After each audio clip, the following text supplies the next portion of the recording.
McAndrew. Yeah.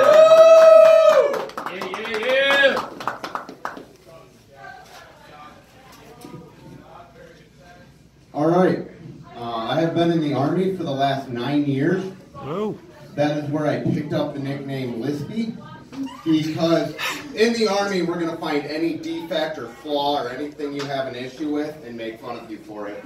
And the more offended or, the more sensitive you are about it, all the better. I actually got the name from a friend of mine. Whenever he got mad at me, he would call me a frotchy virgin Lispy fuck.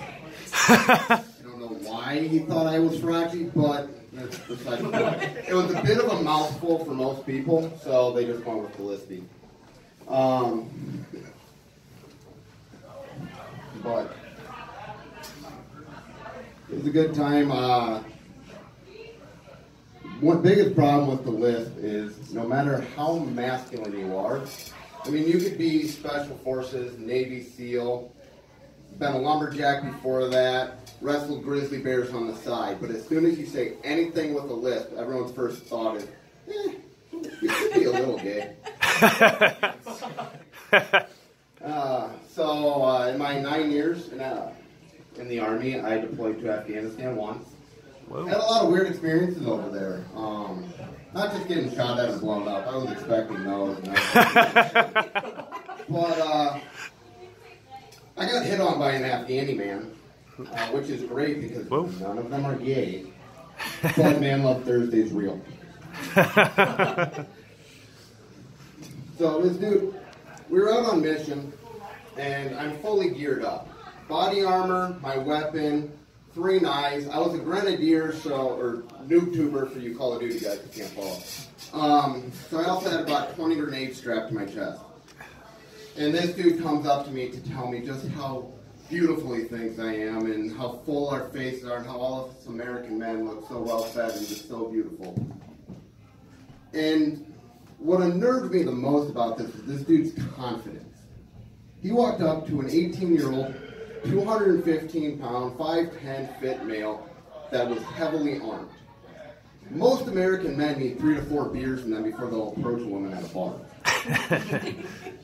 I mean, I had such little confidence when it came to women. I had to meet my wife online, so that just goes to show what I'm working with. Okay, I would love to have half of this man's confidence. I only say half because any more could start getting dangerous, and then you're in like Ted Bundy area. So we want to avoid that. Another weird experience I had over there. We had a Christmas party. We called it the Kesha Christmas Party because all we listened to was Kesha, Pitbull, and Rihanna because you got to act a little crazy to keep from going insane. Now, we had no alcohol because we weren't allowed it, and we didn't need it. We got crazy enough. Well, for me, the party ended while I was getting zip cuffed to a pole while being slapped in the face with a veiny, giant blue dildo by a man wearing a hard hat, Speedo, duct tape on his nipples, and an arrow pointing down. I don't know why we had the dildo. There were 120 men on our base and no women. It shouldn't have been there, but it was. And we actually kind of made it part of our pre-mission ritual. We would take the dildo out and you'd take turns trying to sneak up on someone and slap them in the face with it or get behind them and just throw it down. It made it a lot of fun because, you cannot be stressed out before you go on mission. You want to make sure you got high morale and, nice and relaxed.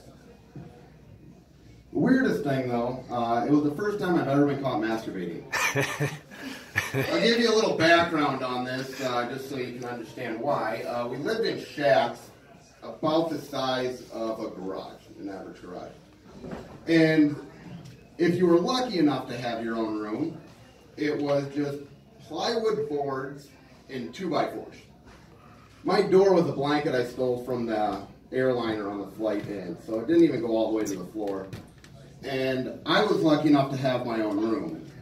But one night, I'm laying in bed. It's about December and our heater didn't work, so my blanket's all the way up to my neck. Got my headphones on, my laptop's at the foot of the bed. And just hit play.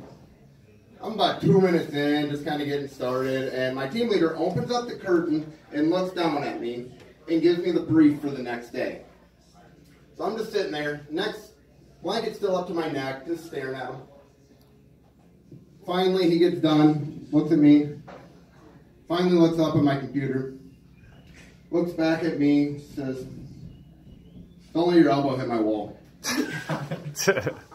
So I finished up, didn't let my elbow hit his wall, and we moved on for the day. But, I mean, that was what we had to work with. You had a couple of shacks. We had the tiny shacks in your own room if you were lucky. Other guys that were in bunk beds. I asked them, "What do you do?" They said, "Well, we just roll over and say, put your fucking headphones on, we're going to take care of something." Because your only other option was the outhouse. And the outhouse was a wooden shack with half of a 55-gallon drum underneath it. And the seat on it was so high, your fucking feet would swing when you're my height. With a toilet seat screwed down to it. And what was really nice, in the winter, you had a nice cold breeze coming out, blowing up your ass, and you had the smell of shit and ammonia wafting up there. And once or twice, probably not a big deal, but after 9 months, that's got to develop something, and that is not a kink you want to explain to someone.